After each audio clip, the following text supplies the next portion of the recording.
Welcome, ladies and gentlemen, to the sixth episode of the Archie Tech Experiment. We have a very controversial topic today.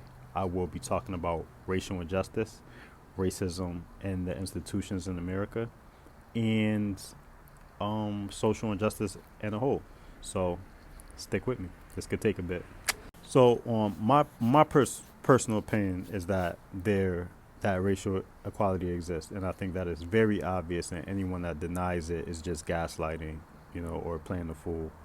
But in the event that there are people that can accept new information and change their thinking, I will be laying out personal experiences as well as things that I've witnessed myself and hypothetical situations that I think will prove the point of racial equality in America. So, for one, people say like slavery was a long time ago, and yeah, I get that. People need to move on, and I'm not all the way there, but I do see the logic behind that.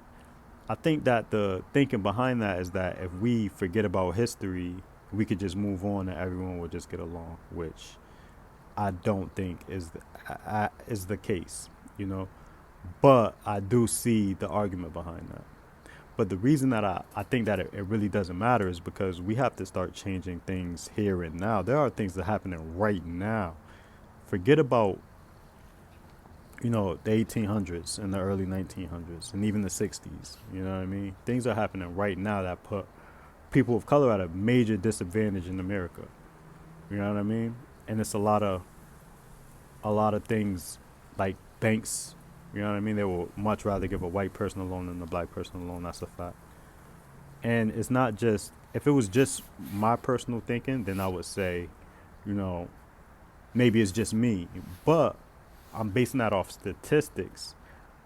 And the main statistics that you could go to that proves racial injustice in America is the justice system.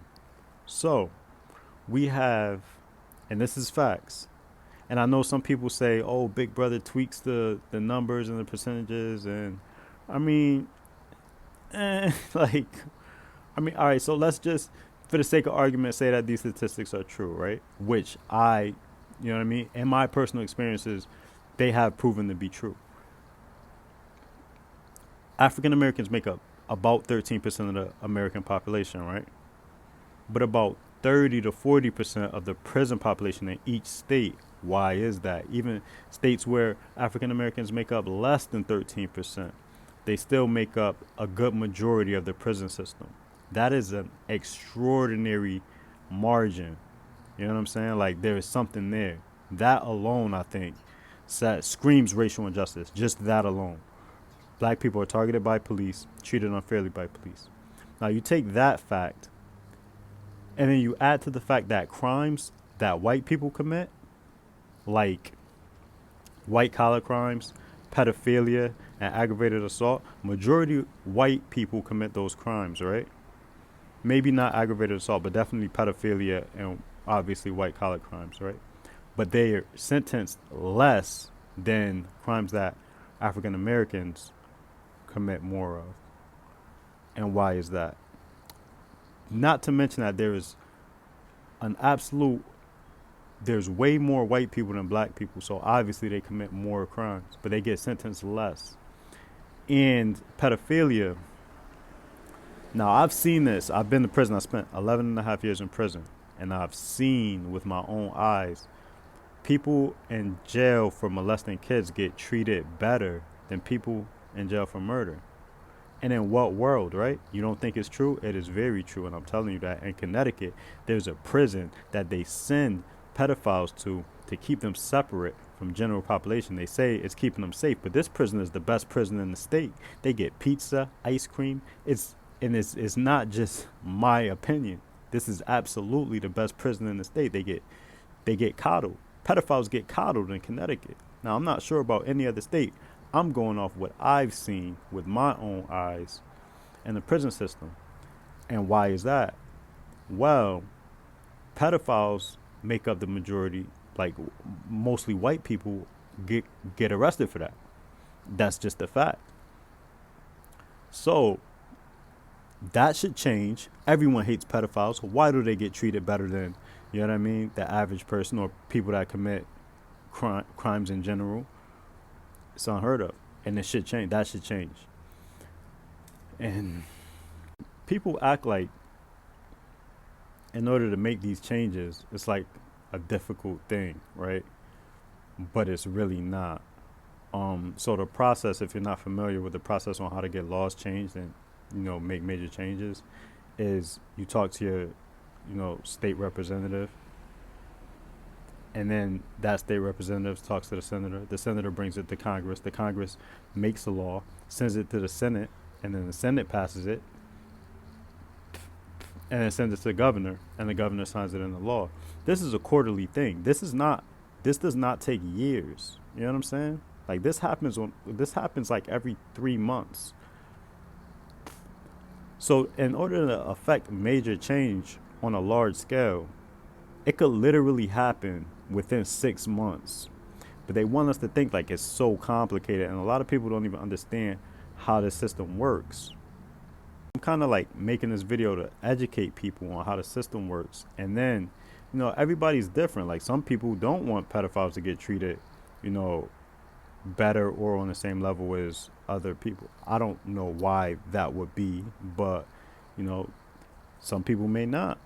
I mean, I'm not here to change anyone's mind. I'm just here to, offer what I've seen. Another reason for racial injustice, right, is that, like, and I've seen this with my own eyes. If a white kid overdoses on drugs and they suspect that the drugs came from a black person, whether that black person is struggling with addiction himself or not, they seek a manslaughter charge. Like they seek to put that person in jail for the rest of his life. Now, I've heard of a white kid literally taking a needle and injecting it into another person, and that person dies, and they do not seek charges. It's just an accident. And in fact, there's a law to protect that person if that person is not black. A white kid sells a black woman a bag of dope and she overdoses, he seeks for questioning, right? They knock on the door. They're told he's not there. They turn around. End the story.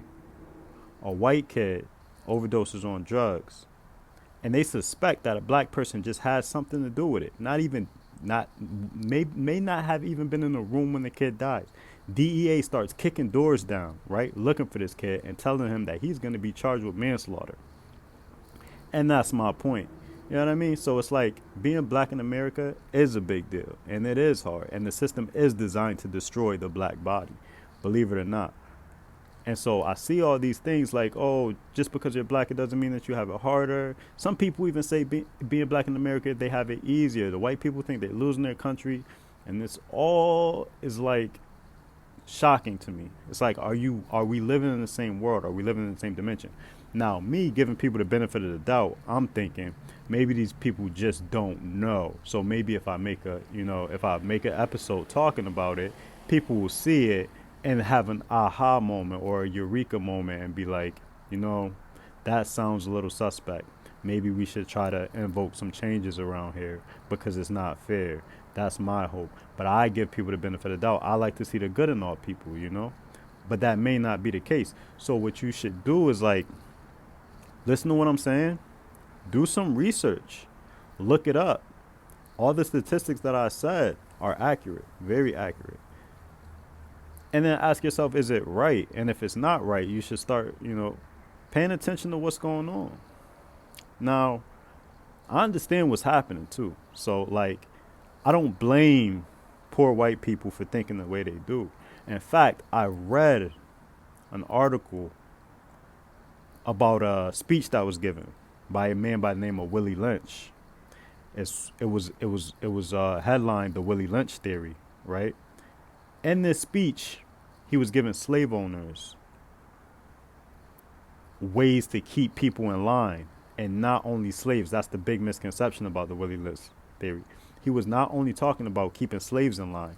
See, common misconception is that people think that everyone in the South was a slave owner. Every white person in the South was a slave owner. That is not true. There were also poor white people. Now, how do you keep these poor white people from, bucking, revolting against the system? You know what I mean? And seeking the amount of money that the slave owners get, right? Or having an equal playing ground, or being able to afford what their neighbors can afford, right? How do you do that? Well, you create this illusion that their life may be bad, but it's not the worst. They're not as bad as black people. And once you do that, people get comfortable with where they are in life. You understand what I'm saying? So that has been handed down. And this brings me back to why slavery is important, actually. And learning about slavery is actually just as important as learning about history in its entirety, right? Because to know where you're going, you got to know where you've been. And as a country, we have to know, you know what I mean, mistakes that we made so that we don't repeat those mistakes, or that we learn from those mistakes and we grow. But the history that we're taught in schools is not the history that, that's not the reality. The history is written by the winners, and the winners want us to think one thing, and that may not be the whole truth. I'm not saying that it's a lie, but it's also not the whole truth. It's not the truth in its entirety, and it's important that we get the whole truth in order to move forward. So it's things that I see in my culture, in the black culture, that really resemble, generational trauma from slavery. Now, if a slave misbehaved, they were brutally whipped, right? Not like, a slap on the hand or a pat on the butt, please behave, but brutally whipped, brutally beaten, sometimes killed for everyone to see, killed in public for everyone to see, to make a statement, right? And I see in my culture that if a kid misbehaves, the parent brutally beats that kid. That's something that was handed down from slavery. People say white people don't beat their kids. That is not true. White people don't brutally beat their kids, borderline abuse. That is the difference. And that's something that gets handed down from generation to generation. And you see it. And you see it clearly. Like, the way that a black man views himself in America, the way he values himself or shows self-worth, is also very much so resembles slavery times, right? Because it was beaten into the slaves' minds that they were worthless, worth nothing, that their life was worth nothing. And so for a black man to kill another black man is nothing, because that life is not valuable to that person. His own life is not valuable to him. So he'll throw it all away, go to prison for someone stepping on his sneaker, because his life is not valuable. This is something that has to be taught. Your self-worth has to be taught from a little kid. So it may be too late for some of us to learn that, but we can change our thinking and make sure that we don't pass that down to the future generations. And that's how real change comes. It seems like with every generation, things get better and better, right? It does. And I think people don't like to think that. People like, oh, it's the same. Nothing's ever the same. We continue to grow. We continue to evolve on a national scale, on an individual scale. People get better. Technology gets better. Everything gets better with time, right? So you have to look deep down, do some self-reflecting, and ask yourself, are you contributing to that progress, or are you hindering that progress? Because in order to make change on a drastic scale, we are going to have to make some drastic changes, and very fast, very, very fast. Now, the same people that, were in power in the late 80s and early 90s, those people are still in power now. Joe Biden is 90. They are old, and they are still in power, and they are still calling the shots. And I'm not just talking about the president. Senators, there's no limit on how long you can be a senator. You can just keep getting reelected and reelected and reelected. Some of these guys have been senators for 20, 30 years. So how can you tell me that things changed when the people that are calling the shots have not changed? They're still there. We need to vote these people out, get some fresh blood in there, that's why I like Ocasio-Cortez. People may not like her. Some of her views are extreme, but she's new, she's fresh, she's young. You know what I mean? And she wants change, and change has to happen. Whether you agree with her route to change, at least she's someone that we can count on and change things. And things do need to change. And this illusion that we create that, America's the most advanced country, which, there's a fair argument that it is. But is it though? Because, we have some of the weakest healthcare in the world. College tuition is outrageous. That's crazy. You step out of college and you're already at a disadvantage to succeed. And homelessness, poverty rates. You know what they call America in other countries? Incarceration nation. Because we have some of the highest, not some of the highest, we have the highest incarceration rate in the world. There are more people in prison in America per capita than anywhere else in the world. We thrive on locking people up.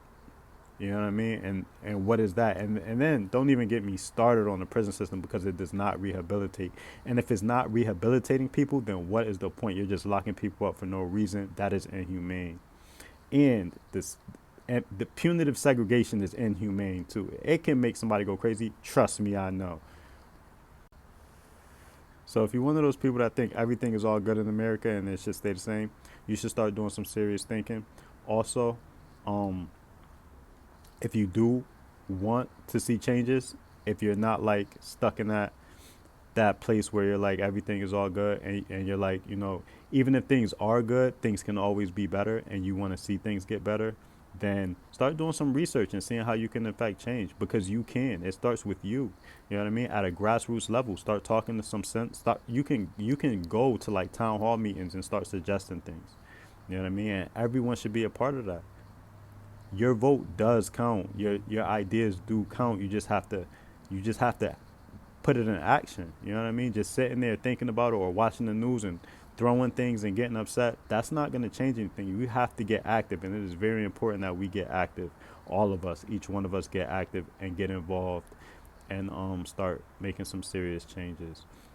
This is not going to be a long episode. I'm about to cut this short because it's cold out here, but I will be filming another one very soon, and I'll probably be in the nation's capital. So long, friends. Hey, drop a comment. Oh yeah, and if you didn't check out my TikTok, you should probably go check it out. There's some real cool content up there. Archie Tech signing out. Until next time.